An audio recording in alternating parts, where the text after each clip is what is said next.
Cumprimentamos a todas as pessoas que nos acompanham em mais uma transmissão do canal Cultural OAB. Perguntas poderão ser feitas às nossas palestrantes através do chat. A palestra de hoje é promovida pela Comissão do Meio Ambiente, que falará sobre o tema Encontro Agenda 2030 da ONU, Eixo Social, ODS 16, Paz, Justiça e Instituições Eficazes. Temos a satisfação de receber a doutora Andréia, que é advogada e membro da Comissão Permanente do Meio Ambiente. Doutora, uma boa noite. A palavra é da senhora.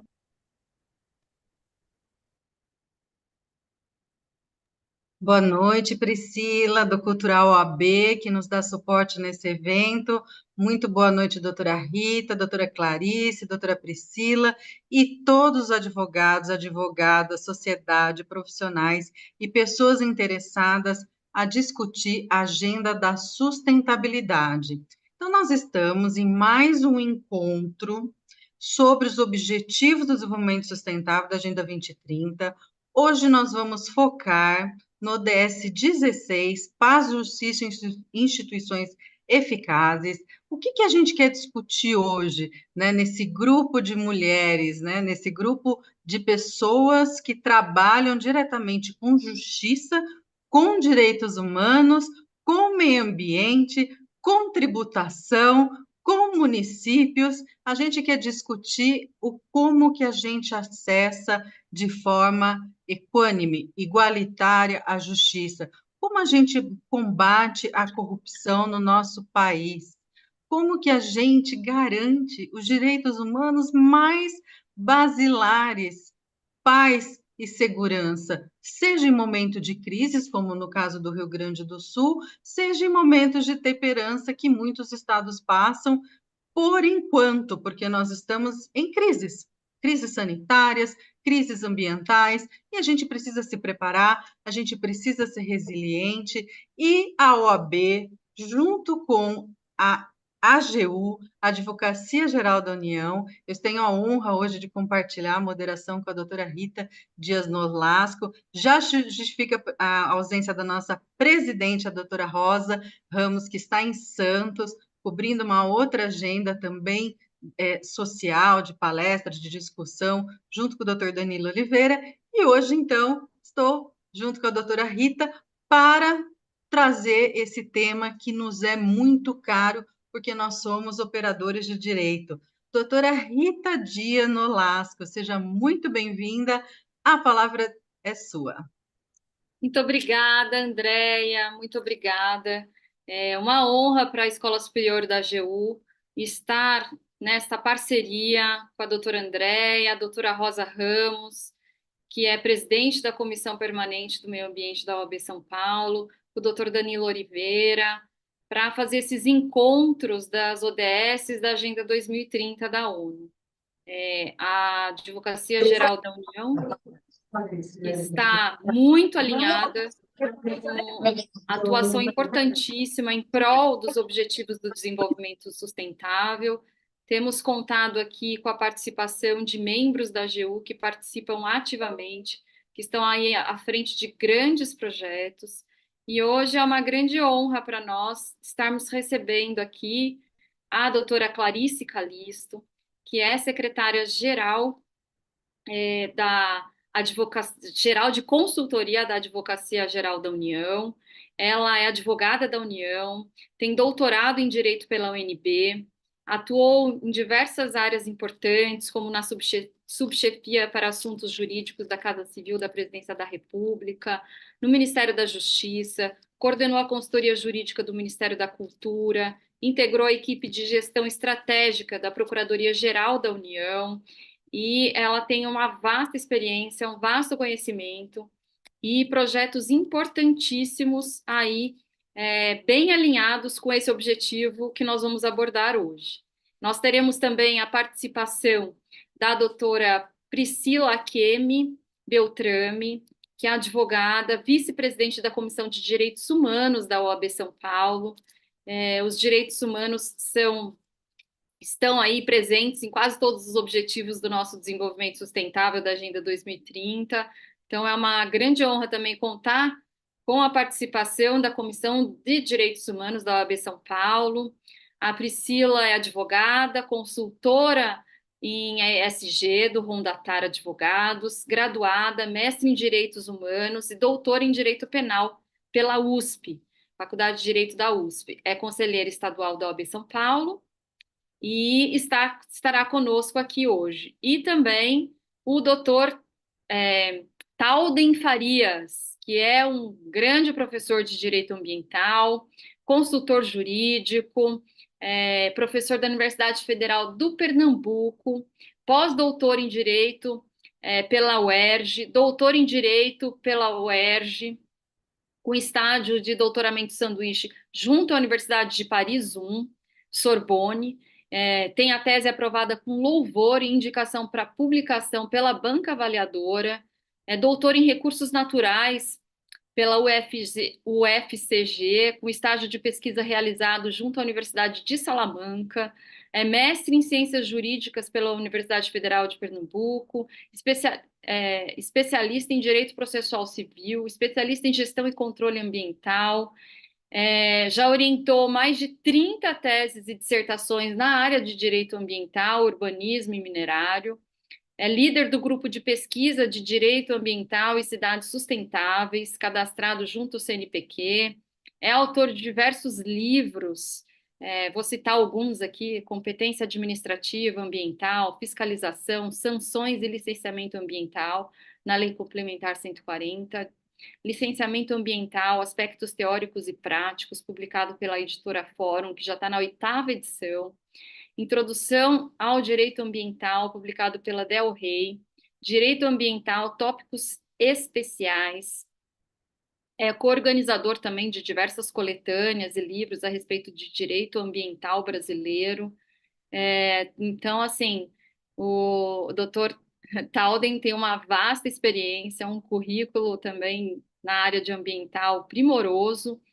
Também ele foi ex-chefe da assessoria jurídica da Secretaria do Meio Ambiente da Prefeitura de João Pessoa, e da Procuradoria Jurídica da Superintendência de Administração do Meio Ambiente do Estado da Paraíba. Então é uma honra ter 3 palestrantes tão qualificados, tão excelentes, para estar conosco hoje, falar de um objetivo que é realmente muito relevante, né? O objetivo 16, ele fala que até 2030 nós temos esse desafio de promover sociedades pacíficas, inclusivas para o desenvolvimento sustentável, proporcionar o acesso à justiça para todos e construir instituições eficazes, responsáveis e inclusivas em todos os níveis, né? E aí esse objetivo se desdobra em vários itens, né, em 10 itens, e eu fico muito feliz e muito honrada de contar aqui com a presença da doutora Clarice, porque eu vejo a AGU cumprindo cada um desses itens, desse objetivo, e é uma grande alegria a gente poder divulgar isso para que todos conheçam o trabalho que está sendo realizado. Vou passar a palavra, então, primeiramente para a doutora Clarice, agradecendo imensamente a sua presença. Com a palavra. Bom, eu que agradeço demais a alegria de poder estar num evento como esse. A OAB é a nossa casa, a OAB é a casa da advocacia, e nós somos advocacia pública. Muito obrigada, Andréia, muito obrigada, OAB São Paulo, por esse convite. E agradecer, claro, minha querida Rita Nolasco, agradecer todos os colegas da escola que fazem um dia depois do outro uma programação incrível, estão sempre correndo atrás de promover os debates mais interessantes aí no nosso mundo jurídico. E cumprimentar meus colegas de mesa que estarão aqui hoje. Que bom a gente poder conversar, poder trocar ideia. Então, será uma alegria poder falar um pouco aqui hoje. Bom, e começando pelo tema, né, que nos foi dado, esse tema especificamente do ODS 16, queria trazer um pouco aqui de uma avaliação que a gente faz, né, que a gente tem feito dentro da AGU sobre o conjunto das ODS, o modo como a gente enxerga o nosso papel nesse lugar. Vamos ver se todos conseguem acompanhar aí comigo. Os objetivos, né? Quando a gente olha o conjunto dos objetivos, eu costumo vê-los como sonhos. Eu acho que é uma lista de sonhos, o conjunto dos ODS. E com isso não quero dizer que eles não são realizáveis. Na verdade, são sonhos realizáveis, são sonhos que conjuntamente, né, as Nações Unidas, então todos, muitos, muitas de nós, temos que nos empenhar olhando para esses objetivos. Então, erradicar a pobreza, fome zero, agricultura sustentável, saúde e bem-estar, educação de qualidade, igualdade de gênero, água potável, saneamento, energia limpa e acessível, trabalho decente e crescimento econômico. Quantos enormes sonhos! Indústria, inovação e infraestrutura, redução de desigualdades, cidades e comunidades sustentáveis, consumo e produção responsáveis, ação contra a mudança global do clima, vida na água, vida terrestre, paz, justiça e instituições eficazes, o nosso tema de hoje. E o 17, que mora no meu coração, ODS de parcerias e meios de implementação, que tem a ver muitíssimo com o modo como diferentes atores da sociedade, públicos, privados, se juntam para poder fazer o melhor de nós, para entregar o melhor de nós para sociedades melhores. Bom, e dentro do ODS 16, temos aí a responsabilidade gigante como instituições de justiça, advocacia pública, tem uma responsabilidade gigante. Então, falando aqui como secretária-geral da AGU, eu tento trazer um pouco das reflexões que a gente tem feito sobre isso. E aí queria muito, né, olhando o texto que Rita trouxe para nós, né, promover sociedades pacíficas. Que incrível tentarmos construir uma cultura de paz. Trago apenas partilho aqui com vocês uma história. Certa vez, eu falando de cultura de paz com uma amiga que é uma grande liderança do movimento negro no Brasil, lutadora de muitas lutas das periferias das grandes cidades, muitas lutas da área da cultura. Eu falando de promoção de cultura de paz, ela me fez uma provocação, ela me devolveu. De que paz você está falando? Sobre qual paz estamos dizendo? E quando ela me fez essa provocação, ela que é uma figura que passa uma vida inteira construindo consenso, passa uma vida inteira levando esperança para as periferias onde ela trabalha, naquele momento ela estava me falando sobre os riscos da acomodação num status quo injusto. Então, se a gente fala de promover sociedades pacíficas, é essencial que a gente esteja trabalhando em sociedades pacíficas justas.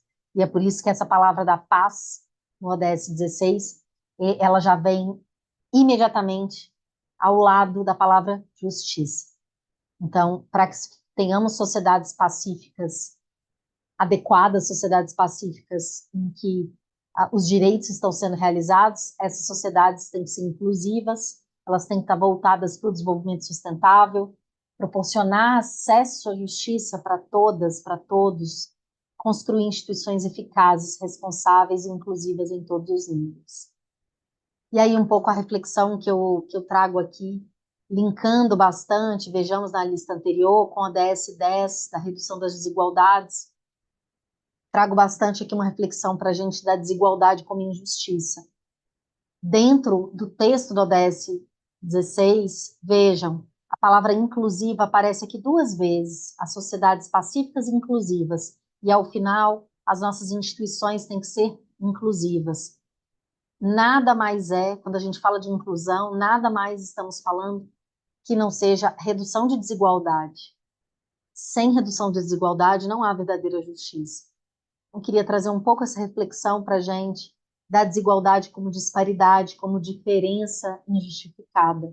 É a condição que algumas pessoas ou grupos desfrutam de vantagens, privilégios, né? E nessa condição, os recursos que não estão acessíveis, isso gerará conflito, isso gerará situações que são desafiadoras para a gente como instituições jurídicas. Então, nas mais diversas áreas da vida, na econômica, na social, na educacional, a gente enxerga desigualdades que a gente precisa trabalhar para efetivamente promover justiça. A desigualdade como injustiça, portanto, ela está relacionada à lógica de que as pessoas são privadas de recursos ou oportunidades básicas.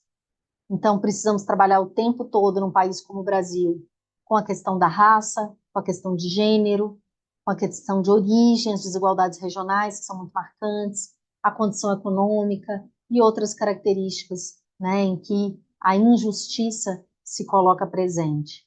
O fato de alguns terem acesso e a grande maioria da população não, como num país como o Brasil, é injustiça. Então, temos que trabalhar muitíssimo esses conceitos quando a gente está trabalhando nas nossas instituições jurídicas, o modo como trabalhamos. Na AGU hoje, a gente tem refletido muito sobre a necessidade de superar uma advocacia pública do passado que entendia que a vitória do Estado no litígio judicial seria a vitória da justiça, a vitória do interesse público. Em muitos casos, essa não será a justiça. A justiça vai se colocar quando efetivamente estivermos adequadamente entregando uma prestação, um direito, no caso concreto. Isso não significa desproteger o erário, mas isso significa não litigar por litigar. Isso significa ter a capacidade de reconhecer, isso significa ter a capacidade de transigir, e transigir significa abrir mão. Não existe negociação, não existe, né, nenhum tipo de conciliação justa quando a gente não abre mão de uma posição ali colocada como premissa. Então, cada vez mais, esperamos que todas as colegas, os colegas advogados e a sociedade em geral, observando a atuação da Advocacia Geral da União, percebam o quanto estamos valorizando a negociação, a solução não litigiosa, como muitas vezes a melhor realização do interesse público. E isso tem tudo a ver com estarmos dentro de uma sociedade profundamente injusta, de uma sociedade profundamente desigual, em que a atuação do Estado tem que ser uma atuação não cega às necessidades das pessoas, mas uma atuação totalmente sensível, visualizando no caso concreto, adequada no caso concreto ao sofrimento das pessoas.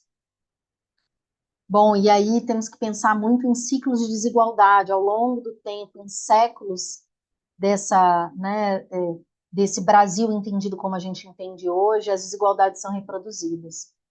E temos trabalhado muito na lógica de compreender a situação dos indígenas. A gente lançou agora em abril o programa Língua Indígena Viva no Direito. Esse foi um programa assinado num evento com o presidente da República, presidente Lula, ministra Sônia Guajajara, ministro Ricardo Lewandowski e o ministro Jorge Messias, que propôs essa política pública, foi abraçada pelo Ministério dos Povos Indígenas, pelo Ministério da Justiça. O que a gente quer com esse programa Língua Indígena Viva no Direito?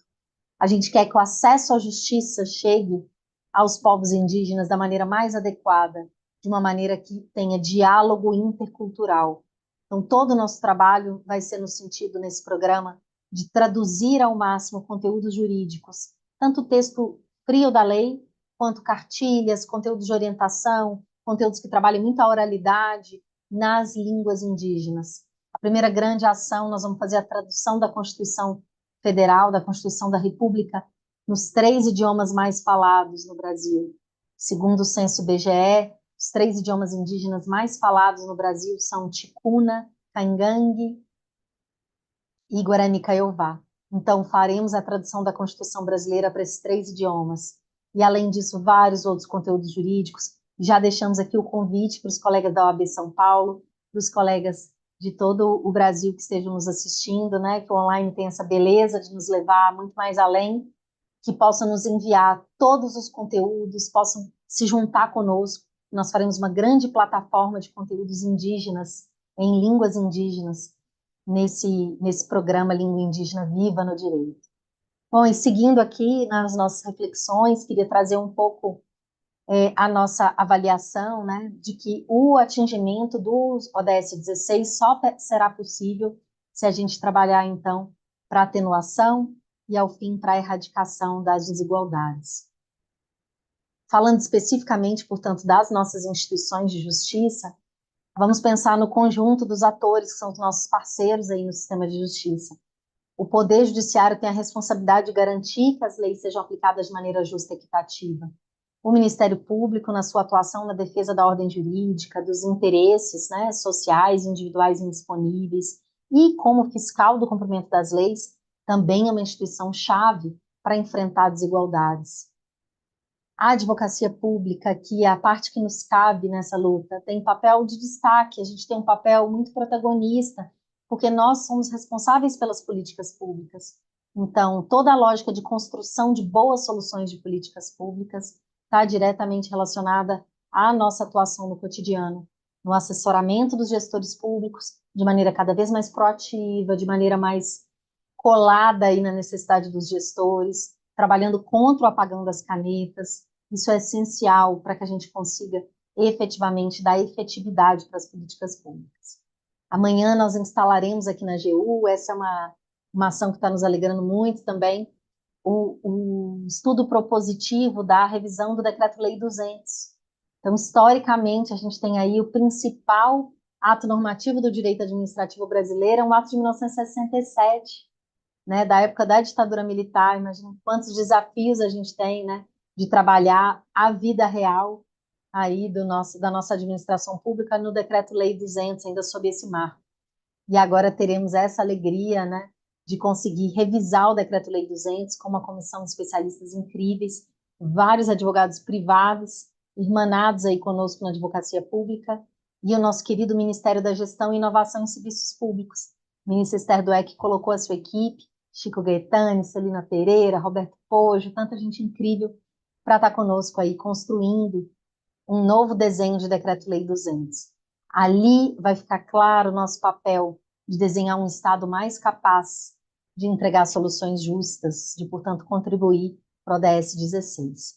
A advocacia privada, incrível, né, com todas as suas prerrogativas, todos os dias, cotidianamente defendidas pela nossa OAB, também se insere no rol das instituições que trabalham firmemente para garantir direitos. E a Defensoria Pública, também, né, com essa vocação advocatícia, por meio da assistência jurídica gratuita, tem que trabalhar na redução das desigualdades, ampliando o acesso à justiça. Bom, a atuação em rede dessas instituições é cada vez mais forte. A gente percebe que, se trabalharmos como ilhas, se trabalharmos isolados, temos muito menos capacidade de transformação do que se trabalharmos conjuntamente. Então, não há como alcançarmos paz, justiça, funcionarmos como instituições eficazes sem um trabalho em conjunto, sem um trabalho focado na redução das desigualdades, nessa nossa responsabilidade, na derrubada, né, de todos os marcadores historicamente relacionados às injustiças. É isso, gente. Eu fui breve para que a gente possa ter a oportunidade de ouvir aí os nossos demais palestrantes e trago os meus contatos, fico totalmente à disposição para a gente aprofundar o diálogo, para estarmos juntos nas muitas oportunidades que têm se colocado de debater esse tema. E em junho, mergulharemos especificamente nos ODS aí pela gestão da AGU, num evento super bacana. Em breve, Rita compartilhará com todos aí para que a gente esteja debatendo, né, a aceleração do atingimento dos ODS, porque para a gente, se a gente estiver acelerando, é o ritmo que a gente gosta, é o ritmo que a gente acredita, para que aquilo que eu chamei de lista de sonhos se torne cada vez mais uma lista de realizações a partir dos nossos sonhos, guiadas pelos nossos sonhos. Mais uma vez, agradeço demais a oportunidade de estar aqui e devolvo a palavra para as organizadoras queridas. Até a próxima. Muito obrigada, doutora Clarice, muito obrigada pela sua apresentação.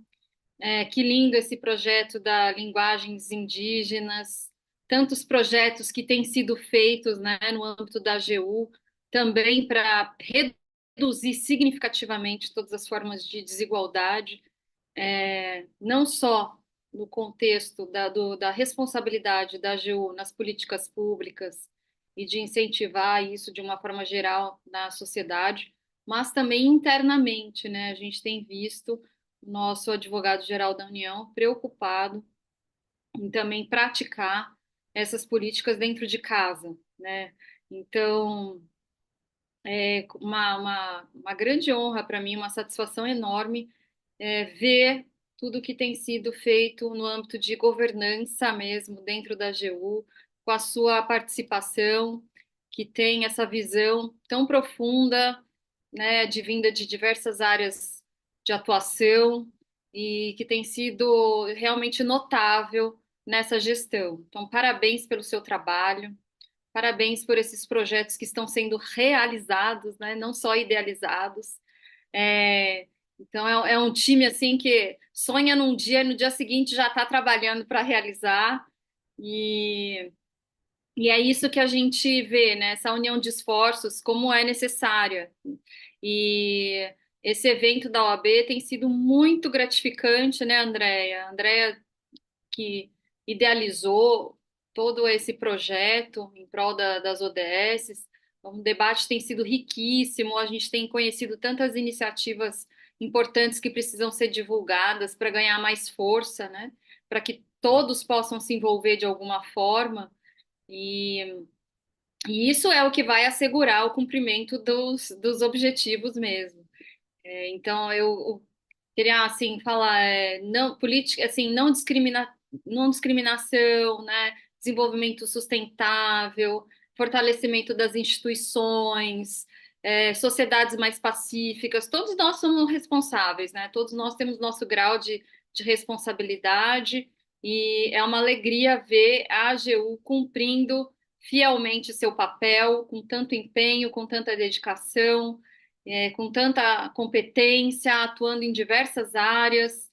A Andrea bem mencionou, né? A gente tem uns desafios gigantescos que temos enfrentado no nosso país, que não é fácil, porque nós temos muita pobreza, muita desigualdade, muita falta de acesso, e tivemos aí pandemia, desastres ambientais. Então, realmente, nesse momento, a gente tem que se unir, cooperar, promover diálogos que constroem, e incentivar todas as excelentes iniciativas que estão sendo realizadas. Então, uma grande honra, especialmente para mim hoje aqui, Clarice, contar com a sua participação. Muito obrigada, muito obrigada.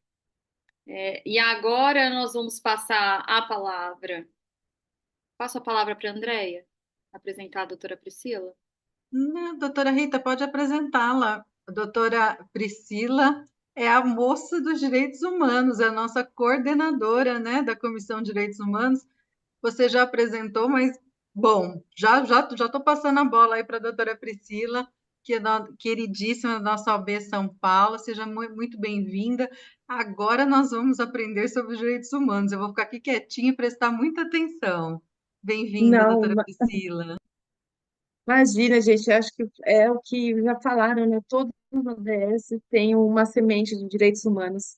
E o prazer é meu. Eu estou encantado com a organização desse evento, dessa sequência de palestras. Vocês foram super bem, muito antecipadas. A gente conseguiu se preparar e poder estar aqui e cumprir nossa missão, né, de colaborar com a discussão dos ODS, capitaneado pela Comissão de Meio Ambiente. Então, eu queria agradecer o convite feito pela Andréia, pela doutora Rosa, minha colega de conselho e presidente da Comissão de Meio Ambiente. Queria agradecer aos minhas colegas de mesa, a doutora Rita, é um prazer reencontrá-la aqui nesse evento da OAB. Infelizmente, não é presencial dessa vez, no lançamento foi, mas espero encontrá-la pessoalmente em algum outro evento da CMA, ou da OAB, ou da nossa Comissão de Direitos Humanos.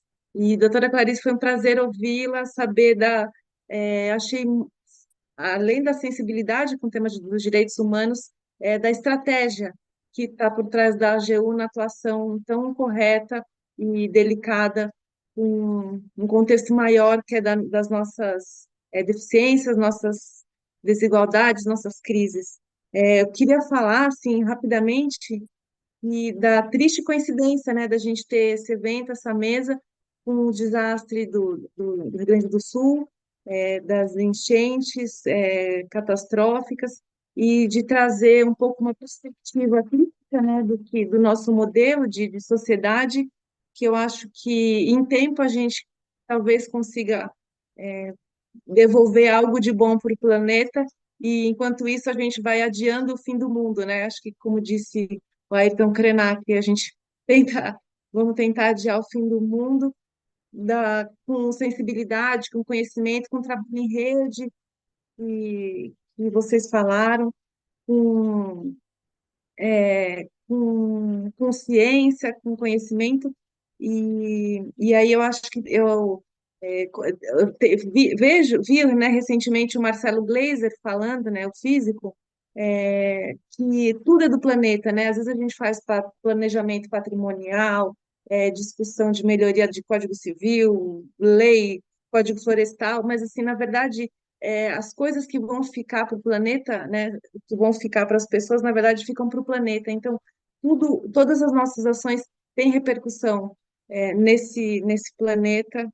E como a propaganda fala, né, não existe planeta B, né? Então é nessa nesse lugar que a gente tem que tentar construir uma condição de vida melhor.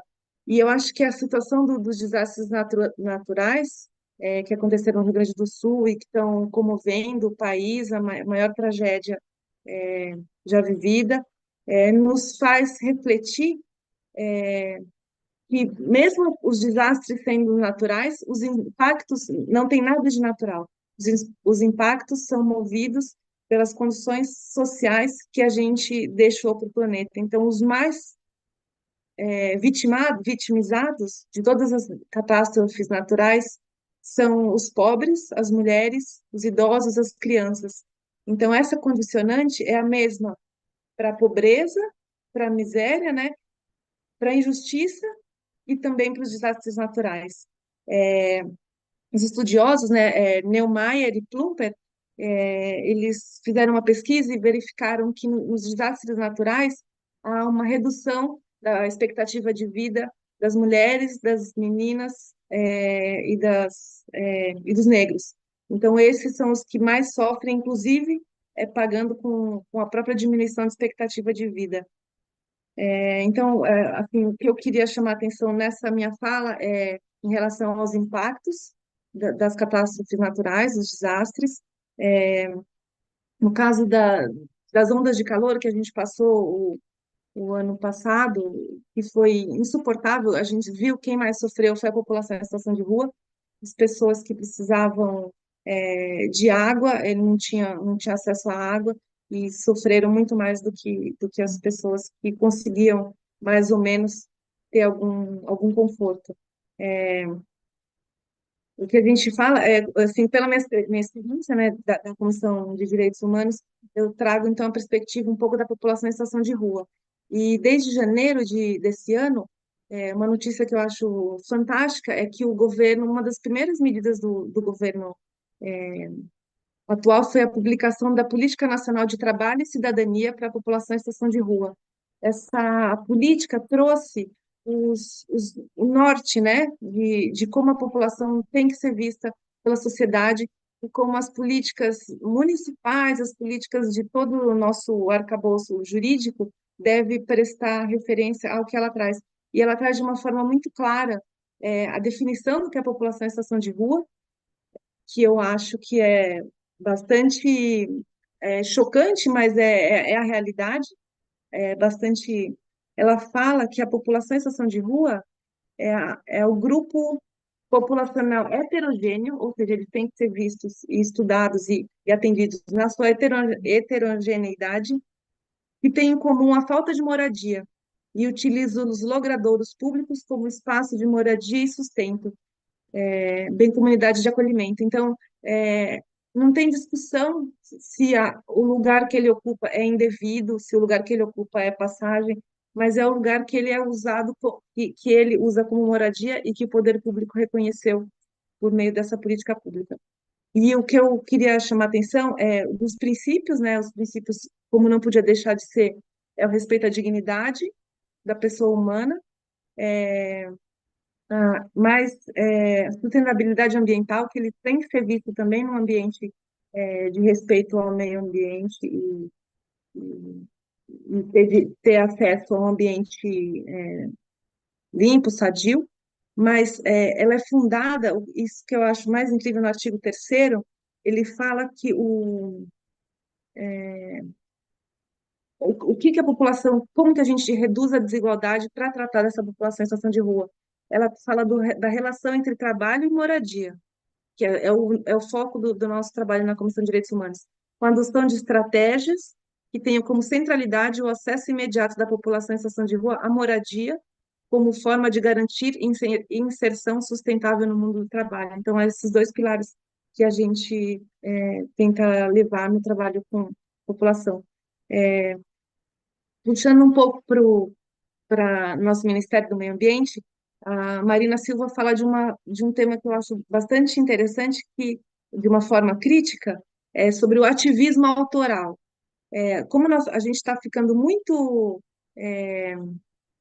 desmobilizado como sociedade, como crítica, como movimentos políticos, as pessoas estão muito focadas nesse ativismo autoral, que a pessoa ela produz o próprio ativismo, mas deixa de lado a possibilidade de atuar de forma coletiva. E é isso que me fez ser uma pessoa diferente quando eu comecei a atuar na OAB. É, como a gente consegue potencializar nosso trabalho, potencializando as redes em que a gente atua. E ela ela faz uma outra crítica, porque agora eu acho que assim, a gente ouve muito falar de medidas de socorro, de medidas de contenção dos desastres, mas a gente tem que pensar agora na gestão de riscos e não na gestão de crise, porque quando a gente gere a crise, o desastre já aconteceu e as mazelas já estão sendo vividas, quando a gente poderia ter pensado na gestão de riscos. E aí que a gente fala, para fechar, assim, para falar um pouco do ESG, que o ESG trabalha com o capitalismo de stakeholders. A gente não pode mais pensar no capitalismo só produtivo, só financeiro, só colonial, exploratório, mas como a gente pode ter um capitalismo mais saudável, olhando todo o impacto das empresas, todo o impacto do sistema econômico para além do mercado consumidor, para além daquele núcleo de pessoas atingidas, mas para a sociedade. E esse trabalho em rede também, para fechar, eu queria falar de uma iniciativa que a gente está fazendo junto com o Tribunal Regional Federal, que está trabalhando essa semana no mutirão da Ajude Pop Rua, que é um mutirão que o TRF3 faz em todas as instituições de justiça, que é incrível, porque começou com uma atividade pequena de balcão, de documentação, e agora conseguiu mobilizar a Justiça Federal, Justiça do Trabalho, Justiça Criminal, execuções criminais, Defensoria Pública e Vara da Família. E a Comissão de Direitos Humanos está atuando, inclusive na área de família e curatela da população em situação de rua, nos casos em que se defere a curatela no processo. Então, acho que para falar da potencialidade do trabalho em rede na redução das desigualdades, mas também da seletividade dos impactos sociais nos grandes desastres naturais. Queria encerrar, agradecer a oportunidade, é sempre uma honra participar das atividades da Comissão do Meio Ambiente. Muito obrigada, André, pelo convite, pela paciência e pela acolhida. Excelente, viu, Priscila? Muito bem lembrado agora nessa última parte da sua fala, a iniciativa do TRF3, Pop Ju de Rua, a AGU é parceira, tá lá também a Procuradoria Regional da União, a Procuradoria Regional Federal, participando voluntariamente desse mutirão, que tem tido um atendimento realmente de muitos moradores de rua, cumprindo esses objetivos, de fato, do desenvolvimento sustentável, né, especialmente aqui eu estava vendo da identidade, deixa eu ver onde que tá, eu li isso aqui. Tem uma parte de documentação, né? Isso, é isso que eu estava procurando aqui. Que até Certidão negativa. 2030 fornecer identidade legal para todos, né, incluindo o registro de nascimento. E eu participo desde o primeiro mutirão aqui do Pop Ju de Rua, desde a primeira iniciativa que eles fizeram aqui em São Paulo, e é impressionante a quantidade de pessoas sem nenhum documento, né? Pessoas sem certidão de nascimento, sem CPF, sem RG, sem nada. Então, eles não conseguem nem receber nenhum benefício do governo, né? Pessoas Isso.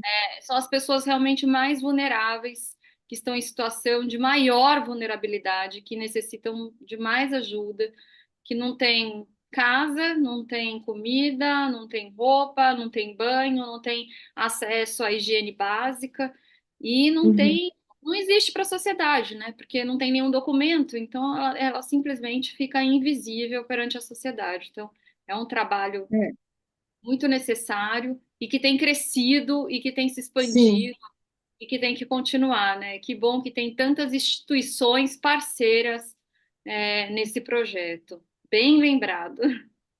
Não foi, e está acontecendo agora, essa semana, de Isso. segunda a sexta, e antes eram 2 dias, então ampliou muito.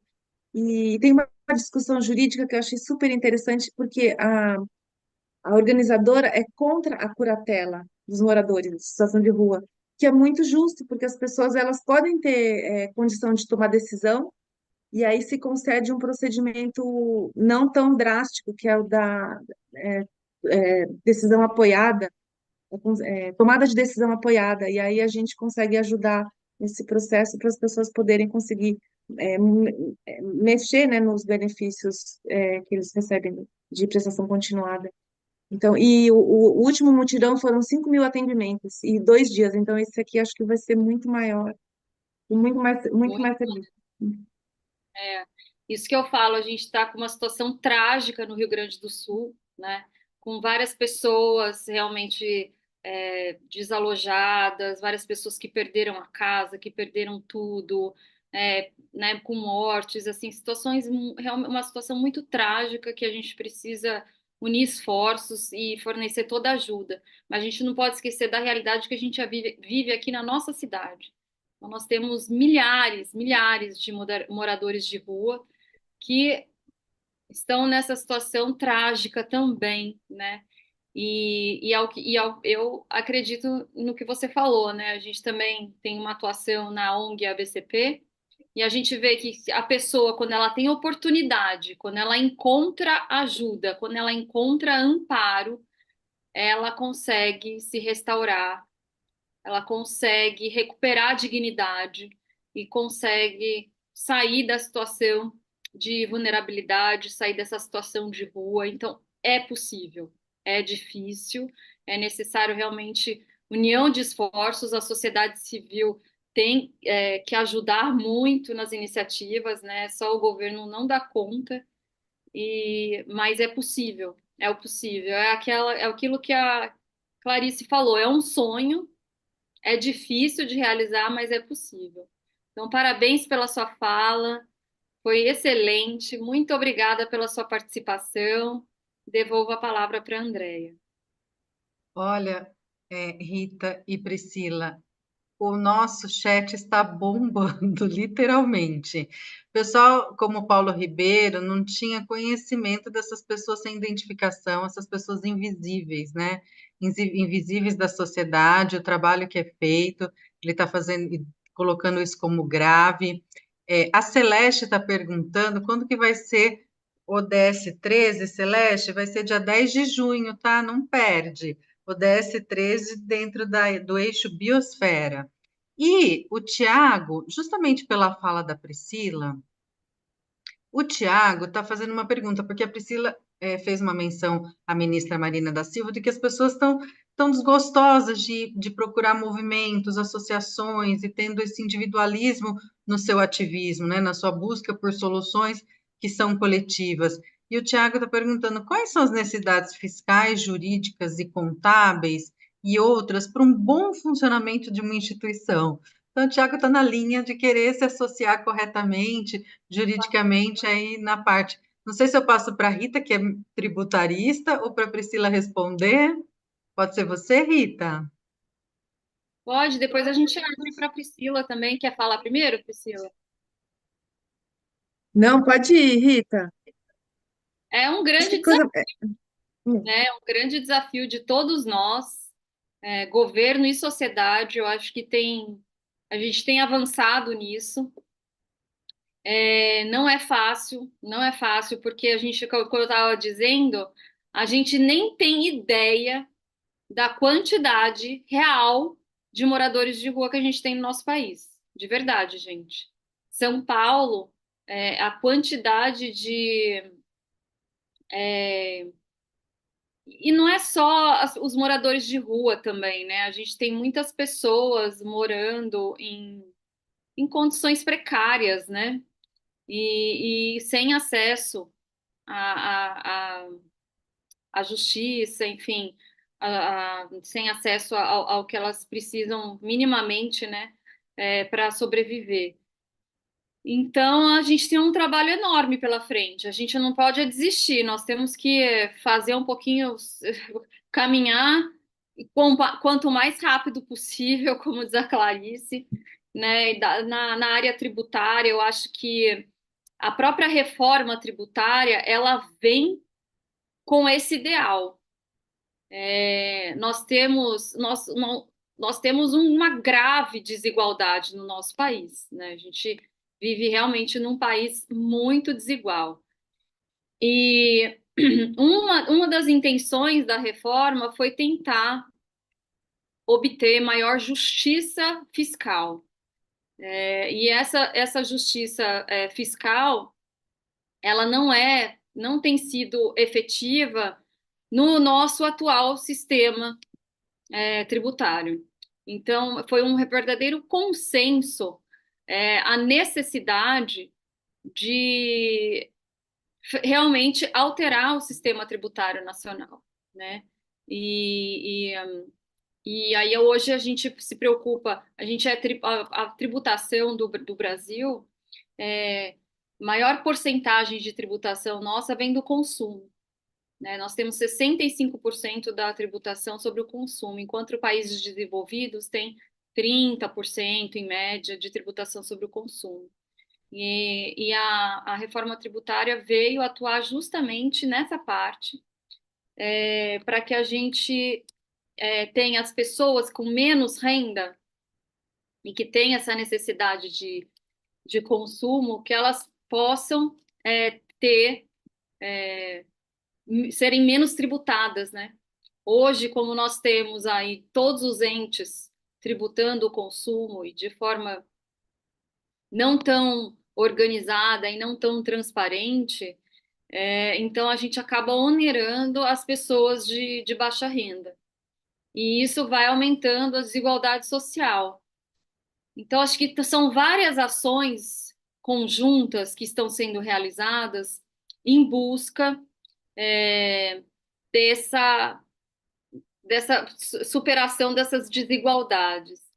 E eu vejo também, no caso da reforma tributária, né, que será necessário que toda a sociedade, né, poder público, advocacia privada, todos se unam para que a reforma, como ela foi construída, ela seja devidamente regulamentada e efetivada, né, que a gente possa conseguir executar tudo que foi idealizado, porque realmente é um trabalho de pesquisa de muitos anos que resultou nessa reforma, então parece que ela foi rápida, mas ela tem sido uma construção de mais de 10 anos, né, de muita discussão, de muitas propostas, e que finalmente conseguiu o momento oportuno de ser aprovada. Então, assim, é um conjunto de esforços, né? A Procuradoria da Fazenda Nacional teve um papel importantíssimo, importantíssimo, no período da pandemia, onde foi aprovada a transação tributária, que propiciou que fosse dado tratamento diferenciado para os contribuintes, conforme a sua capacidade econômica, levando em consideração a grave crise, né, que acabou abalando muitas empresas e muitas pessoas também, empresários individuais, pequenas empresas, pequenos negócios. Então, a gente sabe que o impacto foi gigante, né, na economia nacional, e a transação tributária possibilitou que as pessoas pudessem regularizar os seus débitos tributários de forma mais justa, né, de acordo com a sua capacidade econômica. Então, a PREJFN cumprindo seu papel também de ajudar as empresas nesses períodos, nessas situações atípicas e que exigem uma união de esforços, né? Então, nós temos aí muitos problemas no nosso atual sistema tributário e eu vejo a conclusão de todo esse processo legislativo, de toda essa união de esforços que tem sido feita, de como é importante a negociação, como é importante que todos participem, que todos cooperem, para que a gente possa ter um ambiente econômico e jurídico mais favorável para todos, né? Tanto que os princípios que agora estão na nossa Constituição Federal, que foram acrescentados pela Emenda Constitucional 132 de 2023, são simplicidade, transparência, justiça tributária, cooperação e defesa do meio ambiente. Então, são esses objetivos que são os pilares dessa reforma tributária, inserindo aí a cooperação como um princípio constitucional. Então, que a gente busca isso é indissociável para que a gente possa cumprir esses objetivos do desenvolvimento sustentável. Então, espero assim ter respondido minimamente aí a pergunta e devolvo a palavra. Doutora Priscila. Ainda bem que a doutora Rita fez esse recorte tributário, porque não tinha a menor condição de acompanhar essa discussão. Mas o que eu gostaria de acrescentar é que quando a gente fala, né, por que que o Estado está cuidando de população em situação de rua, é, se a gente vive num ambiente liberal, se a gente tem que se pautar pela meritocracia, pela livre iniciativa, se as pessoas que a gente não precisa ser assistencialista, mas a preocupação com o outro e com a solidariedade é uma opção do nosso Constituinte, tá? É da nossa Constituição, a erradicação da pobreza, a redução das desigualdades, o cuidado assistencial com o outro, tanto é que a gente tem os artigos sobre assistência social, direito à saúde e direito à educação, todos temas que são sociais e que a gente tem que lutar para garantir para que a nossa população também usufrua desses direitos. E a gente fala nesse tema da população em situação de rua, que o lugar de pobre é no orçamento. Então, acho que é excelente que a reforma tributária avance, conjugada a isso todo o esforço também do déficit fiscal, que se gaste melhor, mas que também se gaste com a população necessitada para que um dia ela supere a condição de pobreza e possa também participar da vida comum da nossa sociedade. Então, acho que era só isso que eu queria acrescentar. Bom, doutora Priscila Kemi Beltrani, doutora Clarice Caliço, que esteve conosco, doutora Rita Dias, que veio moderar, mas que deu uma lição da reforma tributária para a gente, com viés do humanista, com viés da colaboração, e essas falas me fazem lembrar um dos mantras da Agenda 2030, não vamos deixar ninguém para trás, ninguém mesmo, seja em qualquer política pública. O Estado tem obrigação? Tem, mas a sociedade também tem. As igrejas, como o Marcos colocou aqui no chat, as instituições,